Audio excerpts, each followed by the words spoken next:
আমরা ভুলে যাচ্ছি না এই ডায়মন্ড হারবারের কথা, স্পেশাল ইকোনমিক জোন ফলতার কথা। সেখানে এক তৃণমূলের বড় নেতা আছে, স্পেশাল ইকোনমিক জোনটাকে শেষ করে দিচ্ছে, আর মমতা ব্যানার্জি কালীঘাটে বড় বড় কথা বলছে, তার ভাই বাবার ডায়মন্ড হারবার মডেলের কথা বলছে। দুজনকেই ধরা হবে একসাথে, কোনো অংশে ছাড় হবে না। ওখানকার মানুষের জীবন জীবিকা আজকে বিপন্ন। অভিষেক বাবুকে বলতে বলবেন, আমি এই জায়গায় দাঁড়িয়ে বলে যাচ্ছি ডায়মন্ড হারবার থেকে, অভিষেক বাবু সিএর বিপক্ষে ভোট দিয়েছে কি হবে তো নাকি মায়েরা? না ওই 500 টাকা দিয়ে ভুলিয়ে দিয়েছে বলে মায়েরা 500 টাকাতে ভুলিয়ে দিলে হবে নাকি? আবার নতুন একটা খেলা বার করেছে, 1000 টাকা করে দিচ্ছে অভিষেক বাবু। ওই 9 বছর পরে ওনার মনে পড়লো, 9.5 বছর পরে মনে পড়েছে। ওই 9.5 বছর পরে আইএসএফ এমন ঠেলা দিয়েছে, এখন মনে পড়ছে। কি প্রস্তুত আছেন তো নাকি মায়েরা? প্রস্তুত আছেন তো নাকি? আমি ভেবে পাচ্ছি না। কদিন আগে গণতন্ত্রের বুড়িয়া উড়াচ্ছিলেন অভিষেক বাবু, গণতন্ত্রের বুলিয়া উড়াচ্ছিলেন যে গণতান্ত্রিক রাষ্ট্রে যে যেখানে পারে সেখানে কন্টেস্ট করতে পারে। কদিন আগে শুনছিলাম আর হাসছিলাম, যাদের হাতে গণতন্ত্র সব থেকে বেশি আক্রান্ত তারাই বেশি আবার গণতন্ত্রের বুলিয়া উড়াচ্ছে। কি বলছিল? যে মোদিজি এসে কন্টেস্ট করুক, হ্যান করুক, অনেক কথা বলছিল। ব্যাপারটা হচ্ছে গতকাল থেকে যে ঘটনা ঘটছে অভিষেক বাবুর কি কানে যায়নি? তো তিনি তিনার দলের দামাল ছেলেগুলোকে কেন আটকাচ্ছেন না? তবে একটা কথা বলে রাখি, সে যারা এখানে চারানার নেতা যারা ডিস্টার্ব করছেন, শাহজাহান শেখের মতো আপনারা বড় নেতা নয়, অনুব্রত বাবুর মতো কিন্তু আপনারা বড় নেতা নয়। আর ধরলে আমরা কিন্তু অভিষেক বাবুকে ধরবো না, যে আমার ভাইকে ডিস্টার্ব করেছে তাকেই কিন্তু আমরা ধরবো। এটা মাথায় থাকে জানো, তার জবাবটা আপনার কাছ থেকেই নেব। আমি ভেবে পাচ্ছি না, গণতন্ত্রের বুলিয়া ওড়াচ্ছে আর গণতন্ত্রকে হত্যার খেলায় এরা মেতে উঠেছে। গণতান্ত্রিক রাষ্ট্র, মানুষের অধিকার আছে, মানুষ যাকে চাইবে তাকে ভোট দেবে, যার মিটিং মিছিলে ইচ্ছা যাবে তার মিটিং মিছিলে যাবে। এইটাই তো গণতান্ত্রিক রাষ্ট্র, এটা তো ডেমোক্রেসি। কিন্তু এই ডেমোক্রেসিতে আমরা কি দেখছি? নামে ডেমোক্রেসি দিয়ে রেখে দিয়েছে, পিসি ভাইপো ছাড়া আর কোথাও যাওয়া যাবে না। সময় এসেছে পিসি ভাইপোকে একসাথে কালীঘাটে পাঠাতে হবে, সময় এসেছে। সত্যি আমি অবাক হয়ে যাচ্ছি, আমরা স্বাধীন দেশে বসবাস করছি তো নাকি? স্বাধীন বাংলায় নাকি? তো না, পরাধীন দেশ পরাধীন বাংলায় আমরা বসবাস করছি। বিরোধী রাজনৈতিক দল করার জন্য কোনো সময় পুলিশকে চাপ দিয়ে ধমকানো চমকানো হচ্ছে, কোনো সময় গুন্ডা মস্তানকে দিয়ে মারধর করানো হচ্ছে, কোনো সময় মিথ্যা কেস দেওয়া হচ্ছে, বিভিন্নভাবে ডিস্টার্ব করা হচ্ছে। তবে একটা কথা, আমার আগে মাস্টার সাহেব বললেন, ঐতিহাসিক বিপ্লবের কথা বললেন, আমি আপনাদের বলবো, আপনাদের মাধ্যমে তৃণমূলী বন্ধুদের বলবো, পৃথিবীর বিপ্লবের ইতিহাসগুলো দেখুন। ধমকে চমকে সেনা দিয়ে, পুলিশ দিয়ে, গুন্ডা দিয়ে বিপ্লবকে আটকানো যায়নি। ইন্ডিয়ান সেকুলার ফ্রন্ট সেই সমাজ ব্যবস্থার বিপ্লব আনতে চলেছে। দূষণ মুক্ত সমাজ ব্যবস্থা চাই, শোষণ মুক্ত সমাজ ব্যবস্থা চাই, এর বিপ্লব আনতে চলেছে। এই গুন্ডা মস্তান ধমকে চমকে আইএসএফ এর লড়াইকে এরা আটকে রাখতে পারবে না। হয়তো কিছু সময়ের জন্য আমার কর্মীর হাত ভেঙেছে, মারধর করেছে, মিথ্যা কেস দিয়েছে, এই সাময়িক সময়ের জন্য। আমরা আপনাদের লক্ষ্যে অবিচল, আমরা আমাদের লক্ষ্যে পৌঁছাবো, সমাজকে দুর্নীতি মুক্ত করব। বালিচোর, গলুচোর, কয়লা চোর, চাকরি চোর যারা আছে তাদের হাত থেকে সমাজকে মুক্তি দেব। চাই সে পিসি ভাইবো হতে পারে, ব্লকের নেতা হতে পারে, পাড়ার নেতা হতে পারে, যেই এর চোরের সাথে যুক্ত তাদের হাত থেকেই সমাজকে মুক্তি দেব।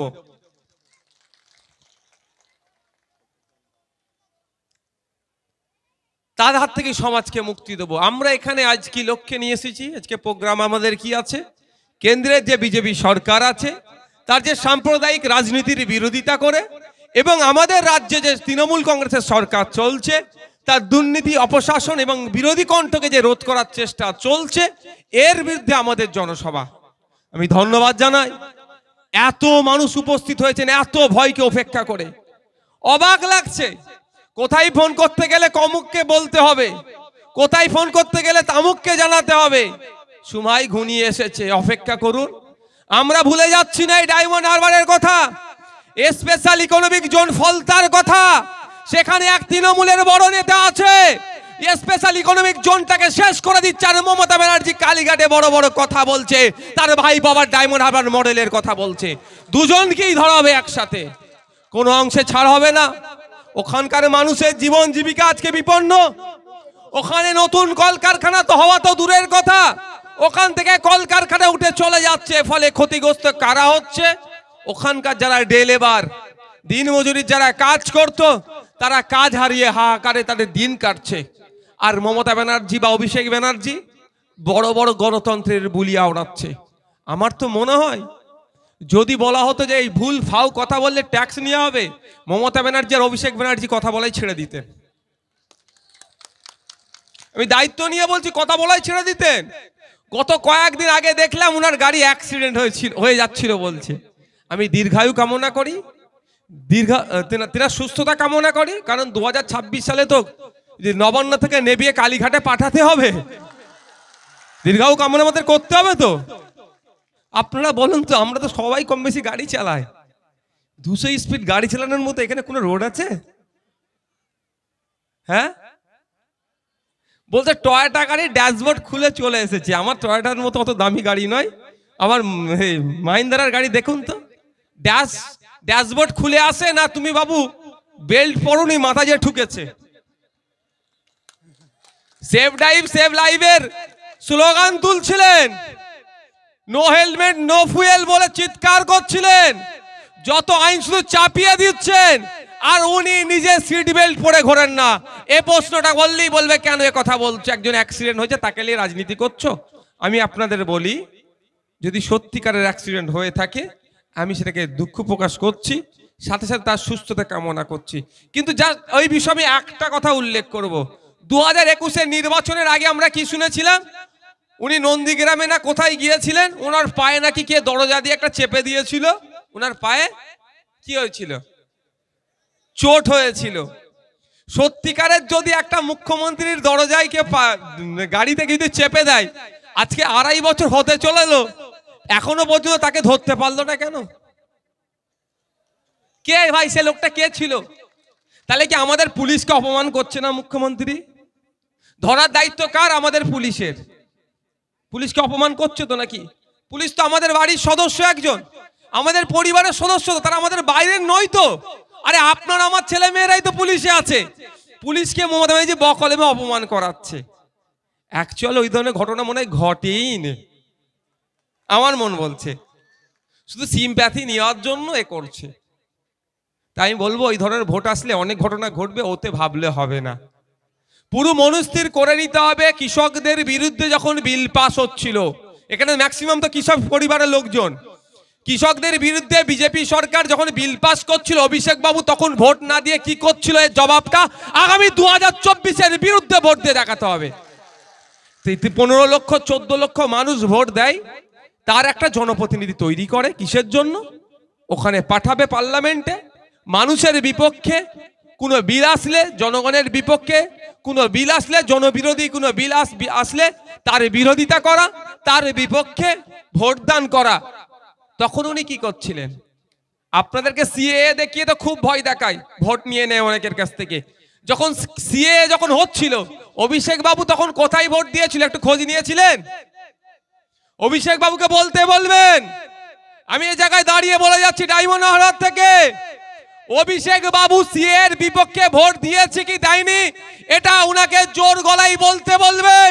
দেখবেন পিসি ভাইপো এই বিষয়ে মুখ খুলবে না, খোঁজ নিলে দেখা যাবে হয়তো সিএর পক্ষেই ভোট দিয়েছে।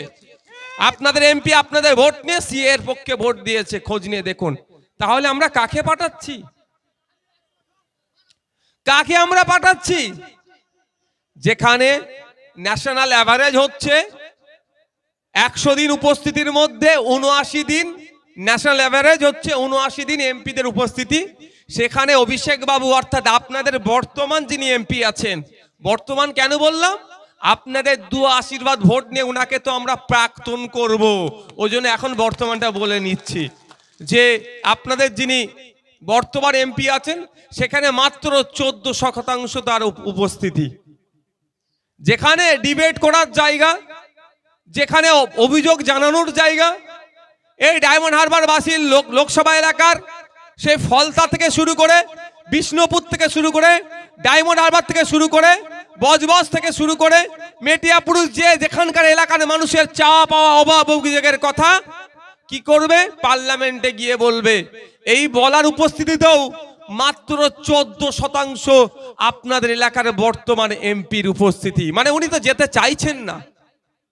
যেখানে ন্যাশনাল এভারেজ হচ্ছে 79% অর্থাৎ 79%, সেখানে মাত্র 14% এই অভিষেক বাবুর উপস্থিতি। তাহলে অভিষেক বাবু তো যেতে চাইছে না, তাহলে আবার পাঠাবার কি দরকার আছে তৃতীয়বারের জন্য? উনাকে বলুন, উনি অনেক গিয়েছেন, দিল্লি যেতে আসতে অসুবিধা হচ্ছে, আপনি কালীঘাটেই থাকুন, এর বাইরে আপনাকে বার হতে আর হবে না। হবে তো নাকি মায়েরা? না ওই 500 টাকা দিয়ে ভুলিয়ে দিয়েছে বলে মায়েরা 500 টাকাতে ভুলিয়ে দিলে হবে নাকি? আবার নতুন একটা খেলা বার করেছে, 1000 টাকা করে দিচ্ছে অভিষেক বাবু।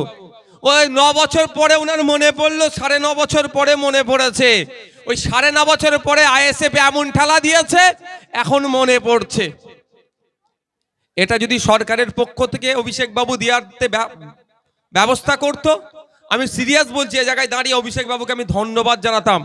যদি এটা সরকারের পক্ষ থেকে দেওয়া হতো, সরকারের পক্ষ থেকে দেওয়া হলে কি লাভ হতো? এটা কন্টিনিউ চলতো, এটা বন্ধ হতো না।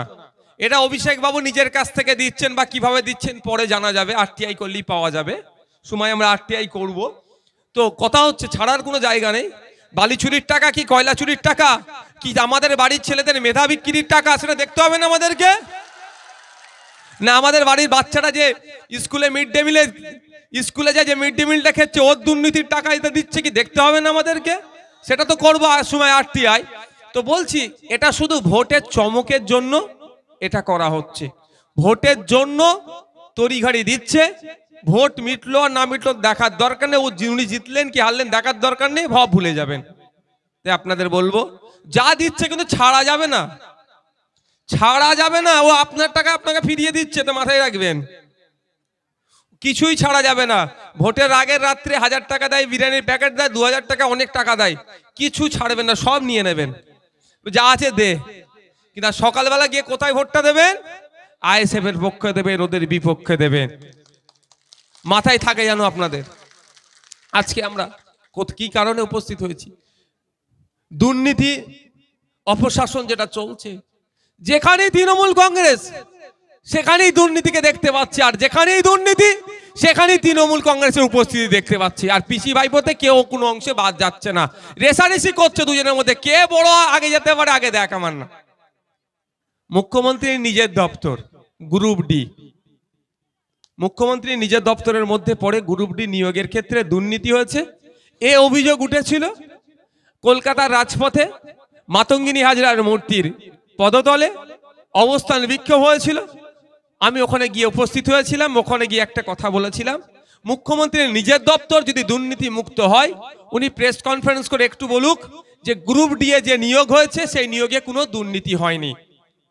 আজ 6 মাস 8 মাস হয়ে গেল, এখনো কিন্তু শুনতে পেলাম না যে মুখ্যমন্ত্রী এ বিষয়টা বলছেন যে তার দপ্তরে নিয়োগে কোনো দুর্নীতি হয়নি। কিন্তু ছোটখাটো বিষয়ে নওশাদ সিদ্দিকী গাড়ি চালাচ্ছে, বা নওশাদ সিদ্দিকীর ড্রাইভার গাড়ি চালাচ্ছে, নওশাদ সিদ্দিকীর ড্রাইভারকে চেপে দিচ্ছিল, সেটা উল্টো করে বলছে গাড়ি চালিয়ে লোককে মেরে দেবে, কথা মুখ্যমন্ত্রী বলতে পারছেন। কিন্তু তার দপ্তরে দুর্নীতি হয়েছে এই অভিযোগ তুলে আন্দোলন হচ্ছে, সেই বিষয়ে একটা কথা বলছেন না। কারণ কি? তিনিও দুর্নীতির সাথে যুক্ত হয়ে গিয়েছেন। আমি এই মঞ্চ থেকে দাঁড়িয়ে বলছি, মুখ্যমন্ত্রীও দুর্নীতির বাইরে নয়, তিনিও দুর্নীতির মধ্যে, তিনিও দুর্নীতিতে যুক্ত আছেন। পারলে যদি ভুল বলি, পিসি না পারলে ভাইপোকে বলবেন আমার নামে মানহানি মামলা করতে। সুপ্রিম কোর্টে ছুটছে তো ভাইপোকে বলে দেবেন, ওই অভিষেক ব্যানার্জিকে বলে দেবেন। নওশাদ সিদ্দিকী বলছে তোমার পিসি দুর্নীতিগ্রস্ত, পারলে যদি মিথ্যা কথা বলি আমার বিরুদ্ধে মানহানির মামলা করে দেখাও, অভিষেক বাবুকে বলে দেবেন। আর অভিষেক বাবুর যে কটা চারানার চালা ঘুরছে তাদের উদ্দেশ্য বলি, সময় থাকতে শুধরে যান। আইনের মাধ্যমে 5 টাকার পেনে এমন খোঁচা দেব, থানার বাড়ি করাবার নালে জেলের ভাত খাওয়াবো। অভিষেক বাবু বাঁচাবে মনে হচ্ছে? উনি নিচে কিভাবে বাঁচবে তার জন্য লাইন খুঁজছে, বারবার পিসিকে দিল্লি পাঠাচ্ছে, মোদিজির সাথে বসাচ্ছে, আর তোমাদের কথা ভাবছে। উনি বাঁচার জন্য মোদিজির কাছে পাঠাচ্ছেন, আর ইনি ভাবছেন পাড়ার চারানার নেতাগুলো কি ভাবছে বলুন তো, দাদা বাঁচিয়ে নেবে। আরে দায়েরা তো পাড়ার চারানার নেতা। অনুব্রত মণ্ডল বীরভূমের বাঘ বলতো তৃণমূল, আজকে বাঘ কোথায় গেছে? হ্যাঁ, কোথায়? তিহার জেলে গেছে। তার থেকে যদি কোনো ভয়ঙ্কর জেল থাকে, তৃণমূলের আগামী দিনের বেশ কিছু নেতা ওই জেলেকেই রাখা হবে, দরকার লাগলে তৈরি করতে হবে আমাদেরকে ওই জেল। বাঘের জন্য অনেক কথা বলছিল, অনেক মায়া কান্না কাঁদছিল। যখন রাত্রে খবর পেলাম জ্যোতিপ্রিয় বাবুর বাড়িতে ইডি গিয়েছে, দীর্ঘক্ষণ তল্লাশি চলছে, মমতা ব্যানার্জি তখন মনে পড়ে গিয়েছিল জ্যোতিপ্রিয় বাবুর সুগার আছে, বলছে সুগার বেড়ে গেলে বিপদ হয়ে গেলে ছাড়বো না। এখন তো জেলের মধ্যে আছে, কই জ্যোতিপ্রিয় বাবুর একবারও নাম তো মমতা ব্যানার্জি মুখে নিচ্ছেন কি? উল্টে আমার কাছে প্রুফ আছে, আমাদের শ্রীরামপুরের এমপি উনি বলছেন জ্যোতিপ্রিয়র বিষয় জ্যোতিপ্রিয় বুঝে নেবে। অনুব্রত মণ্ডল বাবু যখন অ্যারেস্ট হয়েছিলেন, যখন 1 মাস পর্যন্ত তার পরিবারের সাথে এই কলকাতার কোনো বাবু অর্থাৎ বড় নেতারা তার পরিবারের সাথে যোগাযোগ করেনি। আজকে পার্থ চ্যাটার্জি মহাশয় দলের মহাসচিব ছিলেন, একাধিক পদ ছিল, বড় বড় পদে হোল্ড করতেন তৃণমূলের, তিনি 1 বছরের অধিক জেলে আছে, তার পাশে আর দল দাঁড়াচ্ছে না। যখনই জড়িয়ে যাচ্ছে তখনই দল হাত তুলে নিচ্ছে। আমরা হয়তো অনেকে একটু ভেবেছিলাম হয়তো শাহজাহান শেখের জন্য একটু মায়া কান্না কাঁদতে পারে, দেখলাম বেশি দিন কাঁদলো না। গতকালই ফিরহাদ হাকিম মহাশয়, তৃণমূলের একজন হেভিওয়েট লিডার ফিরহাদ হাকিম মহাশয় বলে দিলেন শাহজাহান যেটা করেছেন ভুল করেছেন, মানে ওই শাহজাহানেরকেও পাতা কাটতে দল থেকে শুরু হয়ে গেল। শাহজাহানেরটা বুঝে নেবে। শাহজাহান যদি শাহজাহানেরটা বুঝতে হয়, তাহলে আপনার পাড়ার চারানার নেতা এখন আমাদের গাড়ি আটকাচ্ছে, হ্যান করছে, ত্যান করছে, যারা যা অন্যায় করছে, তারা যখন ফেঁসে যাবে তাদের পাশে দল থাকবে তো? শাহজাহানের পাশে দল থাকছে না, আপনার পার্থ বাবুর পাশে দল থাকছে না, অনুব্রত বাবুর পাশে দল থাকছে না, এদের পাশে দল থাকবে তো? একটু গিয়ে শুনিয়ে দেবেন, আপনাদের একটু জানিয়েও দিই। অনেক ক্ষেত্রে দেখছি আমাদের ছেলেদের নামে অনেক মিথ্যা কেস দিয়ে অনেককে পুলিশকে দিয়ে অ্যারেস্ট